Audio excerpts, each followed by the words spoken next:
เตรียมไม้เตรียมตอกแล้วเนาะลงไปกวดก้าเบิ่งแล้วการพันดอกเห็ดเพิ่นผู้เคยเอาก่อนเนาะไปคอยลาดเบื้องนั่นบ่ลูกใช้ลูกมือกูผุดแม่เอาแล้วเราต้องโตจักเอาแล้ว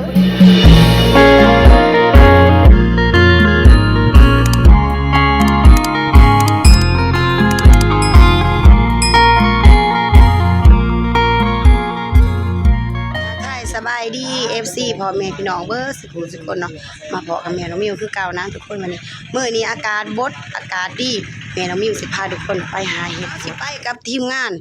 คนหากินเฮานํเนาะนี่มีพานใหญ่แล้วก็พานต้อมเนาะแล้วก็พานแอคนเดินป่าเนาะฝากติดตามหน่อยเด้อทุกคนส่องไม้ทุกคนเนาะกำลังสิเปิดคลิปแรกมื้อนี้คือไปหาเห็ดบดทุกคนไปสวยแล้วมื้อเฮากันโอ้เสียดายบักหลายบ่มานํเนาะไปเอาล่ะบ่ครบแล้วบ่ตอนนี้เฮาขึ้นมาฮอดครึ่งนึงแล้วนะทุกคนเป็นจังได๋พ่อต้อมโอ้เมื่อยเนาะถึงแล้วบ่ได้ย่างบ่ได้เรื่อง500เนาะจะเตะสะดุดทางนี้กำลังขึ้นมันอยู่ได้บ่ลุงเจ๊ทีละเจ้าปากก้อนบ่น้อยเดียวได้น้อยเดียวโอ้ใส่เบิ่งเนี่ยเขาจนมาเนาะจนมาแล้วเฮากำลังไปเฮากำลังสิไปโอ้มีตัวงามไหนเกือกโอ้โทรเบิ่งเนี่ยพอดีงามเลยนะนี่ทุกคนเบิ่งเนี่ยเขาเจ้าจนไปจนมาเนาะพวกเฮากำลังคืนสิบ่ได้เหยียบขี่เขาบ่บาดนี้พานตอบตายคักบาดนี้นี่แหละนี่ระวังเด้อยันเชื่อระเบิดเส้นตายได้เด้แม่ขนาดเอิ้นภาค30ยังมี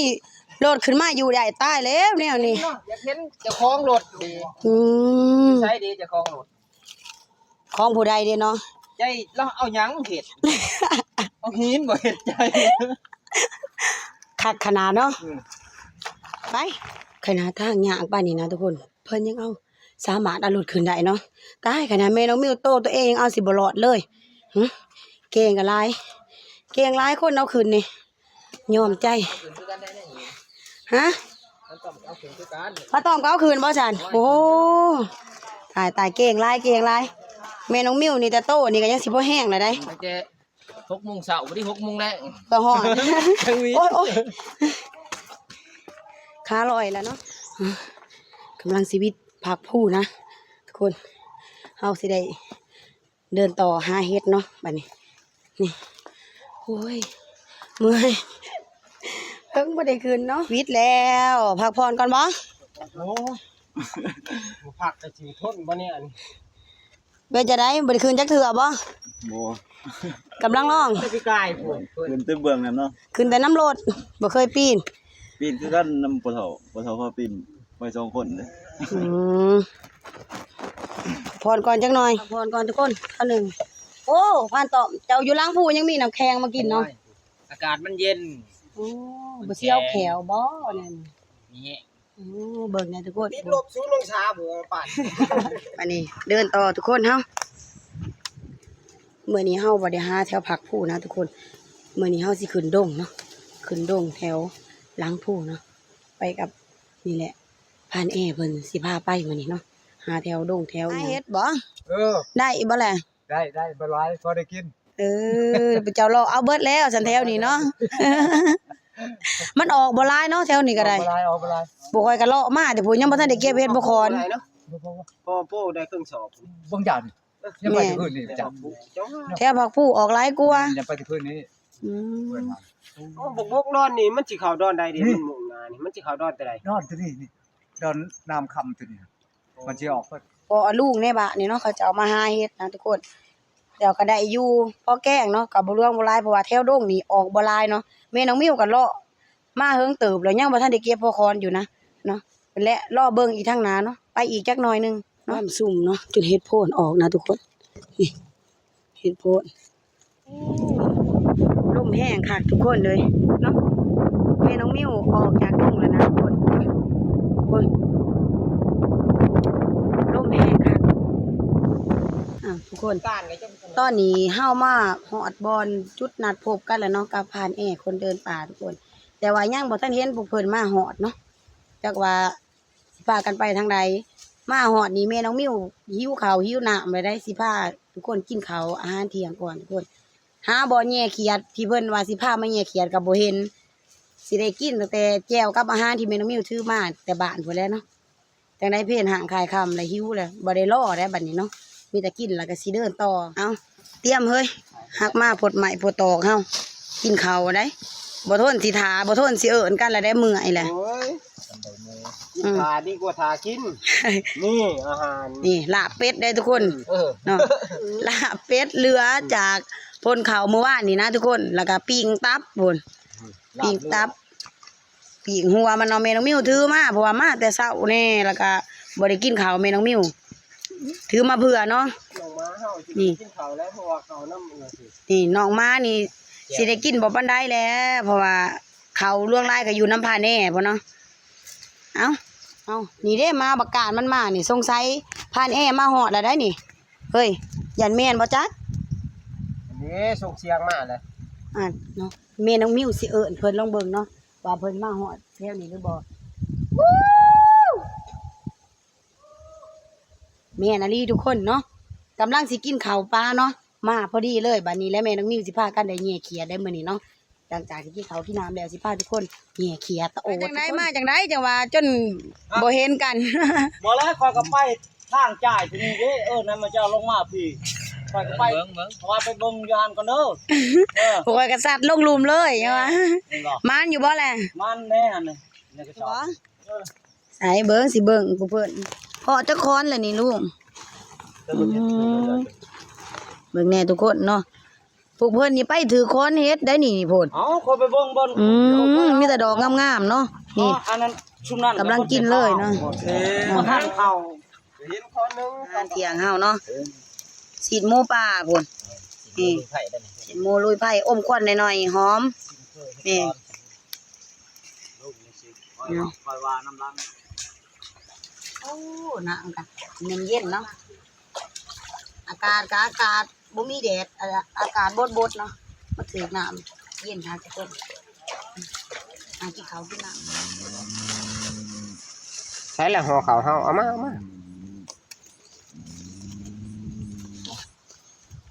าหารการกินครับผักน้ำก็มี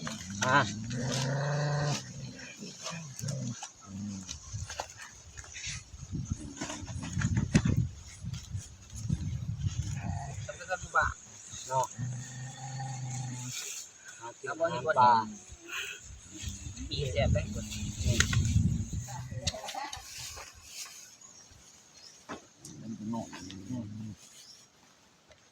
โอ้ยเนาะ ฟัง ใช่แล้วพาตอบมาล้างมือเนาะมาทุกคนกินข้าวน้ำกันกินข้าวเที่ยงเนาะกินแล้วจังไปต่อไปเข้ามา หาอันเนี้ยเขียดได้อันเนี้ยเขียดได้บ่นี่ ว่าสิได้กินปิ้งเขียดเนาะ ว่าสิได้กินเป็น โอ้ เขีย ย ด ย่างเมื่อยแห้งเลยย่าง เป็ดลาบไก่แม่น้องมิวถือมาแต่บ้านเนาะเพราะว่าหิวแห้งที่ไปแย่เขียดกับบ่ท่านแม่น้องมิวหิวก่อนหมู่นะส่วนทุกคนกินข้าวก่อน แล้วเขาบ่ละเขียดเนี่ยอยู่ มันก็เข้าเนาะบางที่บ่เข้าว่า มันเคยเขาเนาะโอ้วางนั่นบ่ อันแก้วข่อยขึ้นมี2ถุงแก้วพริกเป็ดอันหนึ่งบ่เห็นบ่บ่มีแก้วพริกเป็ดอันหนึ่งเอาใส่แล้วเลียนคิ้วสุนี่เอาต้องเหลืองกินแล้วก็ม่านๆเด้อลูกหาเห่าเด้อเห่าอีแดง โอ้ยเฮาเลี้ยงอีเด้เฮาเวอร์พูด เอาบักเวอร์ก็ได้อีแดงก็ได้ เฮาบ่รู้ แม่ก็เอาเมื่อบ่ได้ก็สิอีหละอีเลือแล้วมื้อนี้ ทุกคนบัดนี้หลังจากที่เฮากินข้าวกินน้ำเรียบร้อยเนาะเฮาก็สิพาทุกคนนี่ไปแย่เขียดมื้อนี้เนาะไปแล้วเบิดแล้วบ่เฮาไปแย่เขียดต่อบาดนี้สินั่งห่มควันอยู่หั่นบ่ หนาวเนาะ โอ้ไปคุณลุงทุกคนกำลังมาเพาะเนาะออกจากผ้าขาวผ้าน้ำแล้วก็โศกมาเบิ่งแน่เต็มขอนแต่ว่าขอนยืดนี่จักสิเอาจังใดนี่เบิ่งแน่พุ่นโธ่เอาให้ลุงจัดการ ลุงเพิ่นสิขึ้นเอาแล้วมัน เนี่ยพันถึงเนาะพันขึ้นจนบ่ ปลาตอบกับพันใหญ่นี่ขึ้นได้แต่งาค้ำนั่นแหละ ยืนให้กำลังใจนะ ขึ้นไปแล้วโดดใส่รถเรื่องหูจาดโลด สิเทิงอยู่บ่แหละคือจังอยู่ใกล้กันเนี่ย โอนใช้โอนใช้ เจ้าว่าเก๋จะได้ ขึ้นไปโอนใช่โลดขึ้นแม่พัดเปาะขึ้นโลดขึ้นน้ำกันโอนใช่มันจังแห้งตุ๊บหอกไปขึ้นหน้าที่เพิ่นขึ้นไปหอดป้ายมันแหละก็หูจาดโลดจังบ่ได้เก็บหลายเทื่อ อ่ะงามค่าหูลงมาเลยบ่แต่บ่อยู่บ่ร่วงบ่ลายเนาะได้คือพ่อแกล้งหนึงเนาะเพิ่นเอาลงมาของยานี่ก็ได้ไปเบิ่งอีกข้างหน้าทุกคนเนาะเฮ็ดโพนทุกคนเนาะบ่มีพ้นก็ยังออกคือว่าแหละมันเงาเนาะกำลังงามเลยตัวนี้เบิ่งก่อนนะทุกที่บ้านแล้วเนาะ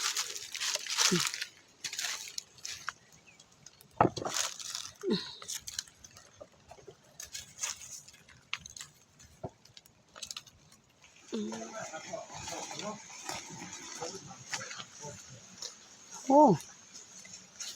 คือมีแต่ทำแถวนี้เว้ย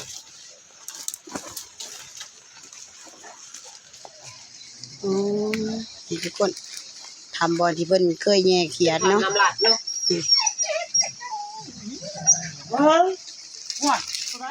เห็นบ่ลุง เห็นเลย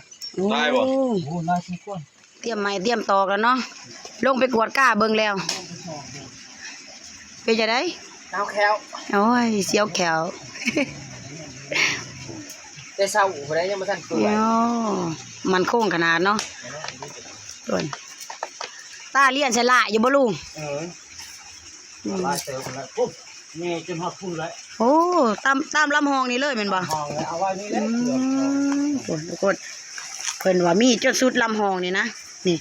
มีแต่ทำมีแต่ลืบเนาะเฉพาะเขียนมาจังเขาเนาะเบิ่งตีพุ่นแม่น้องมิวกับครั้งแรกนะเดี๋ยวมาน้ำเพิ่นมานี่แม่น้องมิวก็บ่เคยมาจักเทื่อทุกคนเลยกำลังมาน้ำเพิ่นปีนี้แต่ละปีก็นี่แหละบ่ประมาทเพิ่นมาแย่แล้วก็เอามื้อให้กินเนาะแต่ว่าปีนี้มาด้วยตนเองเนาะเพราะว่าแล้วเขาวแล้วน้ำแล้วมาลองเบิ่งต่อไปก็สิได้มาเรื่อยๆแหละต่อไปนี่เนาะจักหาอีหยังทุกอย่างแม่น้องมิวก็เป็นคนที่มักหากินอยู่แล้วเนาะบ่ว่าสิตามทุ่งนาหรือว่าสิขึ้นเขาเนาะแม่น้องมิวเป็นคนสายลุยอยู่แล้วจังซี่แหละทุกคนเป็นเมียนายพรานอยู่ซื่อๆบ่ได้ วิชาการเพิ่นดอกเห็ด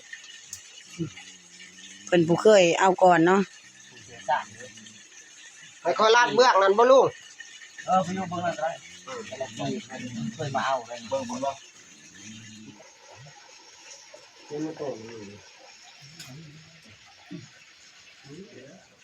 โอ้เอาทางเคี้ยวลัดแนวนี้นะลัดทางมัน กระป๋องของว่าวบ่เนี่ย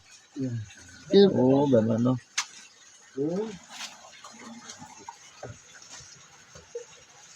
นะทุกคนเนาะ ของเลย อ๋อ นี่ได้มันเป็นปอกกันลุง เจ้าเอาไม้อัดไปนี่ ดูว่าสิเอาใบตองอัด เอาไปต่อก็ได้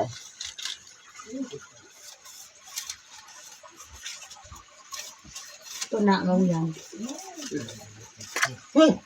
ลงอีกแล้วลงอีกแล้ว นี่มันสิรอดไหมเจ้านี่ลูก ฮะ เอาเด้อจะพามันรอดไหม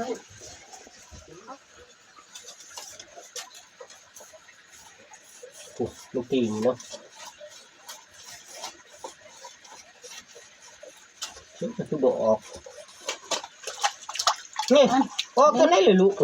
เอาแล้วเอาแล้ว โตบ่เราทั้งโตจัก เอาแล้วพอดีตกลงมาแล้ว เอาไปยังบ่ ลงแล้ว นี่บอลใหม่เจ้าเอินโค้งไว้นี่นะ นี่ลงมานี่แล้วนี่ลงมาแล้ว เท้าเฮ็ดมันเด้อต้องเอากล่องพร้อมให้มันดูนี่นะ ลงมาแล้วลงมานี่โอ้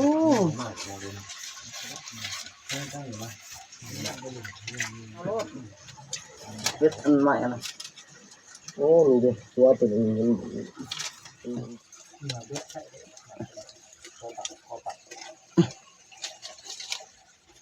มันแคบเกิน เอ้ามันเมียเนี่ยมัน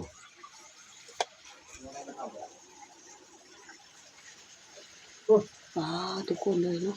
ขียดนี่จะตัวใหญ่ๆเอาขึ้นมาแล้วเนาะเบิ่งใส่ละโอ้ได้อยู่คือ4-5ตัวนะทุกคนเนาะนี่เป็นในผาแยงนี่เนาะนี่มันบ่ทันมันเนาะเบิดแต่มันตีนออกเนาะก็มีเนาะโอ้นี่ตาเขียดมาสิลัดเอาตัวนี้โอ้ได้แล้วนี่ได้แล้วโอ้บ้านใหญ่บ่เคยแย่นำเขาจักเทื่อสิแทงถืออยู่บ่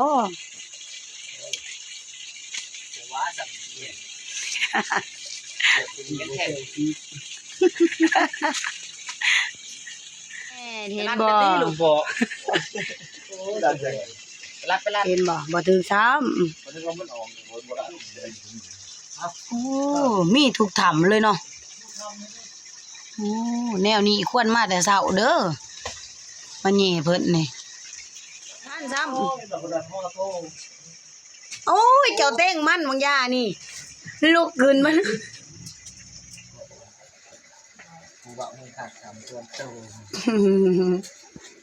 ทำจนทั่วเขาหุ้มนั่นนี่เด้อ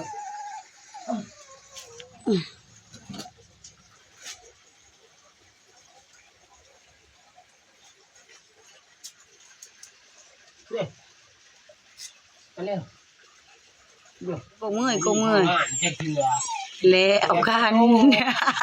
จะได้กระไป ไปว่าแล้วนะแท่งบ่ถึก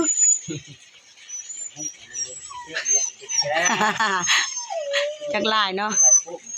มาตอมลองเบิ่ง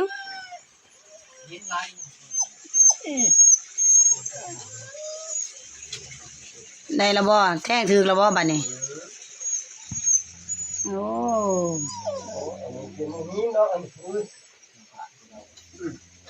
เรือเกี่ยวกับวัดเนี่ยลายแต้มเลยดิเกิดจะได้ภาษาจังนี่เกี่ยวกับวัดวัดลี ได้บ่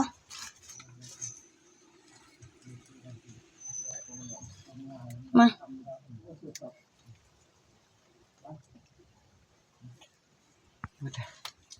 เห็นบ่ เอามือสองมือไปแล้ว จะมาแต่ละเทื่อน้ำบกกว่านี้แล้วเนาะลูก โอ้บอก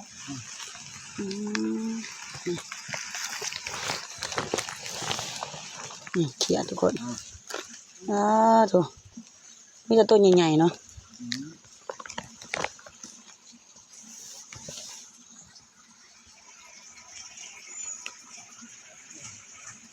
ทานซ้ำ เขาทำ ไหนบ่เจ้า2 คน โอ้เดี๋ยวจะถือใหม่หรอก โอ้ตายแล้วเบิ่งแน่ของบ่เพิ่น 2 คน นั่นนี่ทุกคนเกียร์3ตัวโอ้ยตายสีข้าวแท่งต่างกันโลดใดโอ้ลงน้ำบ่บะเลย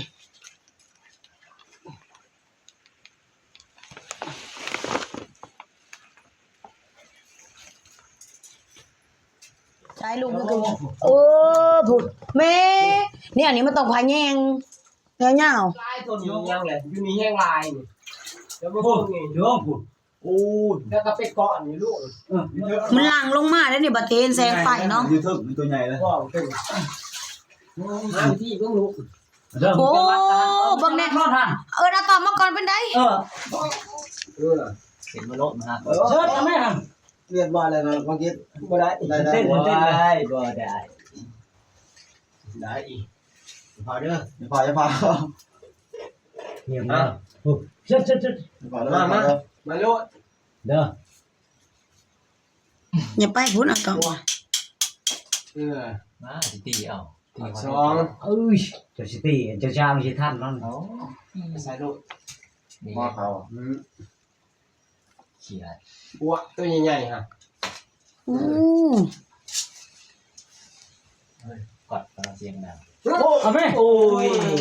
บอกมันคือเก่าแล้วมันลงมากูมีพัดเนาะ เย้ไผ่คนนี้ เริ่มดิลงมาลายโอ้โหดุมเนอะ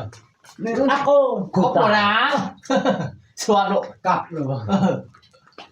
นี่โอ้ตัวนี้อันนี้เนาะ เอ้ย โอ้ย อู้วางนี่ ให้ข่อยว่าคนคอยอยู่เทิงหั่น เอา ไป ไม่ ดูไปอยู่โลดเจ้า บ่แม่น เราอยู่บ่ได้ อยู่กับให้สิลังลงเบิดบาดเดียวบ่ได้ซ้ำเด้ แม่มิวไปอยู่หุ่นน่ะมันนั่งเทื่อมันโตลงผู้ก็มีนะฮะ แต่ก็ขึ้นลาดอยู่เทิงบ่ ไม่เอา ห่วงบ่ยังก็อยู่ห่วงเขีย ข้ามไว้อีกทีเลย ทุกคนหัวมันนี่มันเสาะทั้งนี้อะลีนี่ นั่งแย่มาพี่นั่ง ให้ค่อยแย่ลงบ่เด้อนี่เด้อตัวใหญ่เอามิเอาโอ้ เรียบร้อย ได้บ่ทุกคนเนาะโพดว่าเกียทุกคนอยู่ในหลือพีนี่เนาะจนเอาบ่ได้เสียดายโคมบ่มีคู่คนเนาะกันโคมมีทุกคนนี่บ้าม่วนกว่านี้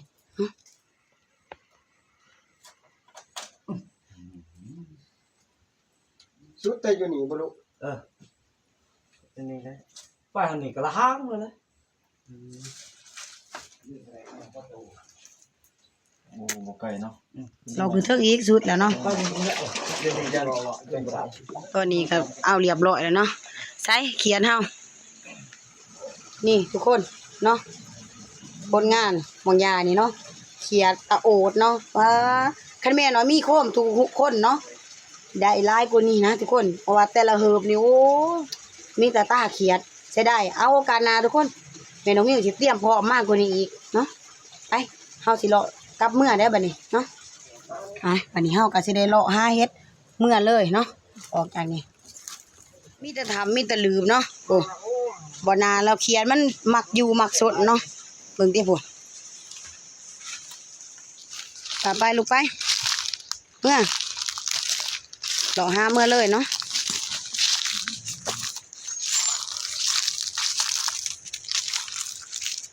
ว่าสิได้เลาะต่อเนาะทุกคนบ่ได้เลาะซับเนาะเพราะว่าเวลานี่ของเฮานี่มันเจาะเนาะตอนนี้ระดับบ่าย 3 โมงเนาะเพื่อย่างลงแม่น้องมิวสิพากันลงเลยเนาะตอนนี้เฮาก็ย่าวมาฮอดล้างผู้แล้วเนาะเช้ามีแห้งจักหน่อยแล้วจังสิย่างลงเนาะเมื่อยแห้งขาลอยเลาะเบิดมือเบิดเว้นเนาะที่พักผ่อนเดี๋ยวเนาะเฮาก็สิได้ย่างลงเมื่อเนาะเอาเวลาหน้าที่เฮาก็จับจอบหมอเข้ามาสิค่ำแล้วนะทุกคนเนาะแหละทุกคนเนาะตอนนี้เฮาก็มาฮอดเรือนเทิงซ่านแล้วเนาะทุกคนเฮาก็สิเอาเฮ็ดออกเนาะมาเบิ่งน้ำกันสิได้ลายซำใดทุกคนเนาะเอาใส่นี่ก็คือผลงานมื้อนี้นะทุกคนเนาะเฮ็ดก็ได้นี่เบิ่งแหน่ได้อยู่แต่บ่ลวงบ่ลายเนาะแต่ว่าบ่สมกับเฮาไปใกล้เนาะนี่ก็เดี๋ยวหาแต่รอบเช้าเนาะเฮ็ดก็ได้เพราะว่ารอบช่วยเฮาก็ได้ยีเขียนี่นะทุกคนเนาะเอาทางมาใส่ก่อนนี่ทุกคนนี่คือผลงานมื้อนี้นะฝากส่วนเฮ็ดเนาะได้ผู้ใดก็แกงนะทุกคนจับใส่ระวัง เอาไปหลังจากปั่นเฮ็ดบดแล้วเนาะต่อเขียดอีกคน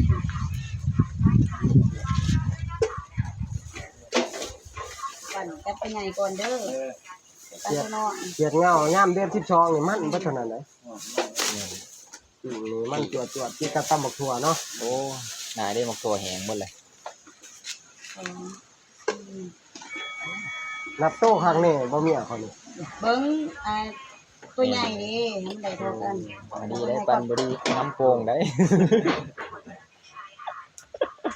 หรือว่าจับสิได้เอาตัวใหญ่ จัดหนาอ้วนได้เด้อสิบอก มันจะพอกันเหรอ แม่นะตัวใหญ่ก่อนเนี่ยเบิ่งน้ำเด้อตัวใดบ่คือตัวใด ใช่ดูนะ